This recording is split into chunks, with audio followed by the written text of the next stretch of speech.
Okay, thank you very much. I'm very pleased to be able to join you today. I'm Beth Perry, the co-director of the Urban Institute at the University of Sheffield, and I'm going to speak to this topic around cultural heritage from the perspective of urban governance, participation and development. And I must apologise, I'm not on screen. We had a bit of a technical issue. I'm going to use my 10 minutes today to make a provocation.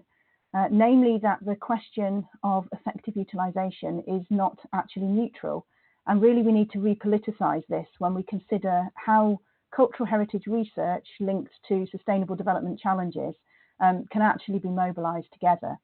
And I'm going to draw on a project called Whose Heritage Matters, which is a partnership between ourselves at the Urban Institute and colleagues Patrick Kayombe and Fred Adede from Yaoust Kisumu University in Kenya, and Rika Cetus from the African Centre for Cities at the University of Cape Town.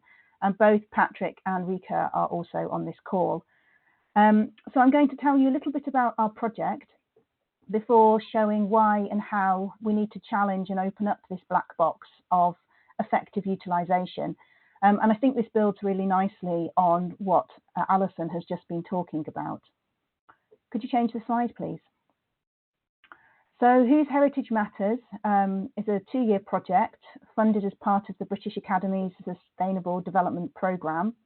The funding is actually part of their Global Challenges Research funding portfolio. And so when we applied, we had to show very clearly how we met the ODA requirements. The GCRF programme as a whole is all about impact and the economic and social welfare of those living in lower and middle income countries. And to develop this project, we built on a partnership that already existed with some pump priming funds from Mr. Urban Futures. And a group of us developed a project around this particular question. How can cultural heritage be mobilised to support sustainable livelihoods in Cape Town and Kisumu? And on the left here, you can see an image of Dunga Beach in Lake Victoria, Kisumu. And on the right, there's a view of Bokarp area of Cape Town below Table Mountain.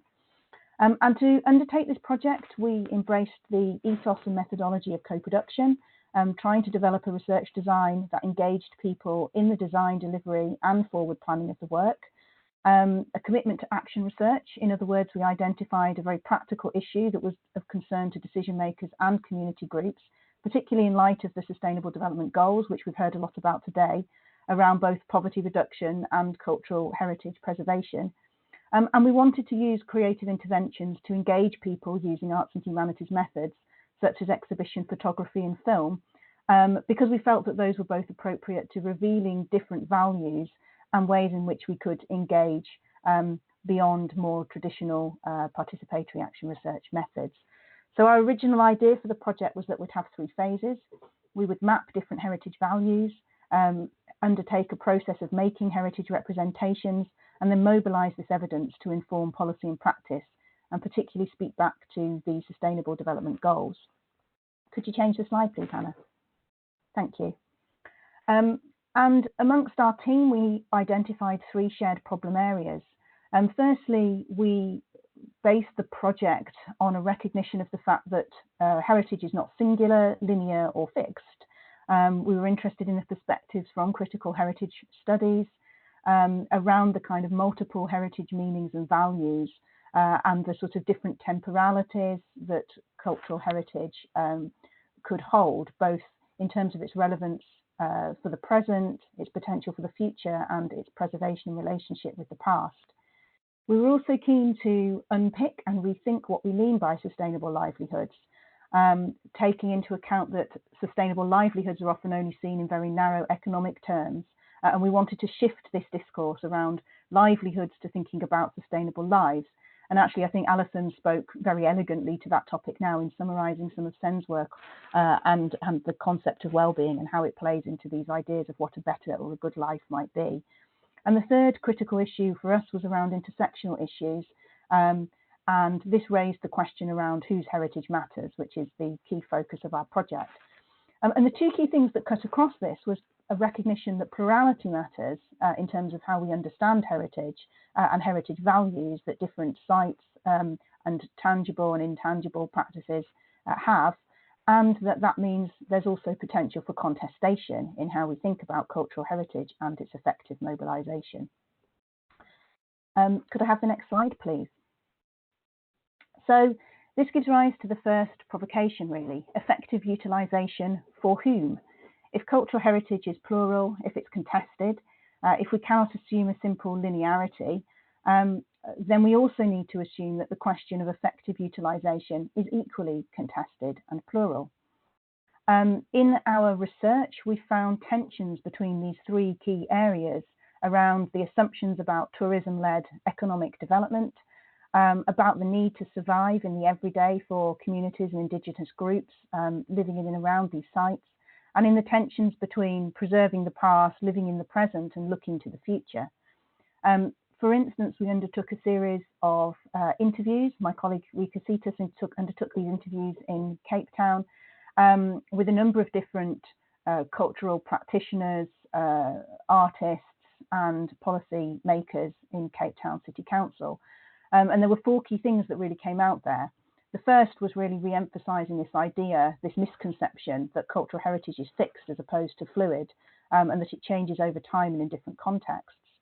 The second was that there is this foregrounding of narrow understandings of the economic dimensions of cultural heritage based on the economic data of a few large industries. So, for instance, in Cape Town, it's known as sort of a film capital. It has a very vibrant film industry, but those kinds of mobilisations and representations of the value of cultural industries and cultural heritage don't necessarily take into account other aspects of lives and livelihoods.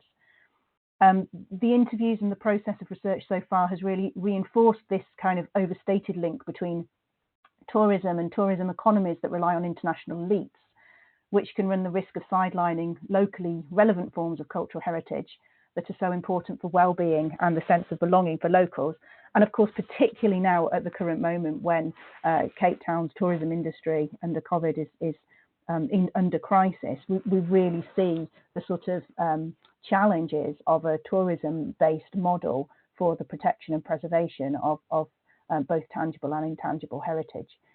And we also see in the Cape Town context this primacy of conserving a tangible built environment, which itself runs the risk of preserving colonial heritage over more intangible and ephemeral aspects, over those kinds of intangible aspects linked to place, nature, and socio-cultural practices.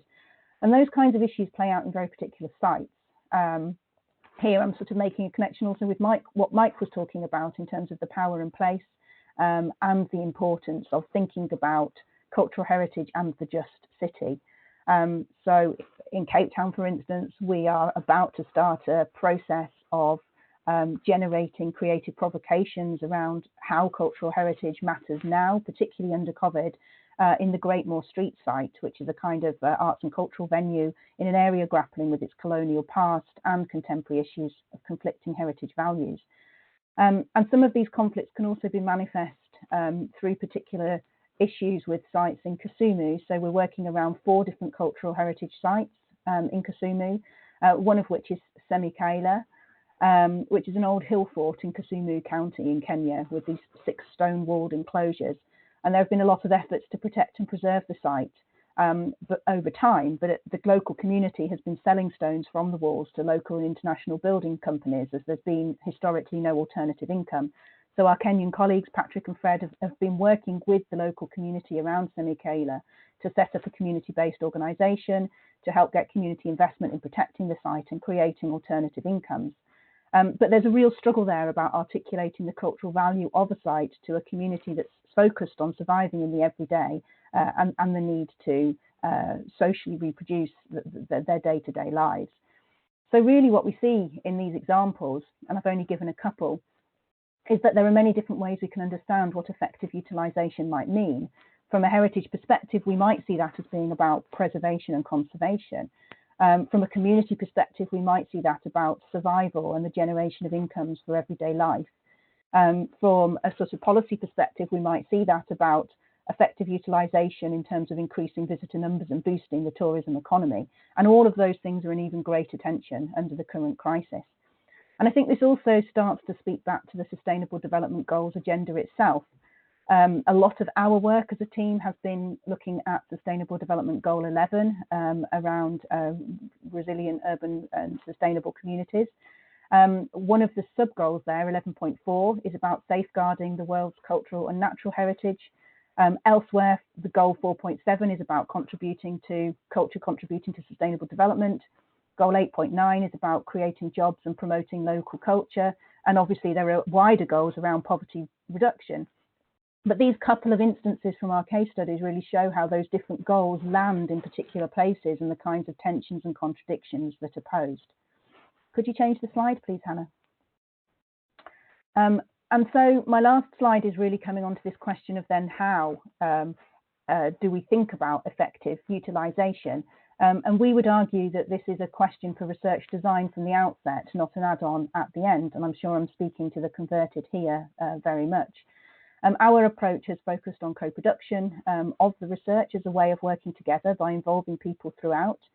But actually, if cultural heritage values are plural and contested, and if there's an open question over whose heritage matters, we've also needed to recognise that co-production is not necessarily a consensus-driven process. And our approach to managing these issues has been threefold, really, and I'll just summarise here in the interest of time. The first is that we've been thinking about the roles of local academics as cultural intermediaries in these different settings, in mediating between different values and concerns. And I was really taken with what Christina said at the beginning of the day about moving from co-production towards local leadership. And that's actually also part of this research practice, as I mentioned, with our Kasumu colleagues setting up the community-based organisation, and also under COVID-19, new sort of WhatsApp networks of cultural heritage sites that can engage with and mobilise their collective resources and skills to engage with the county government. It's also about recognising that action research is about difference as well as consensus.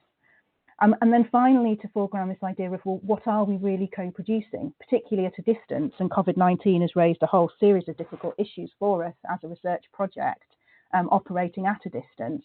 The thing that we think we can co-produce best with local people is a forward plan of what those issues are and what they can be managed.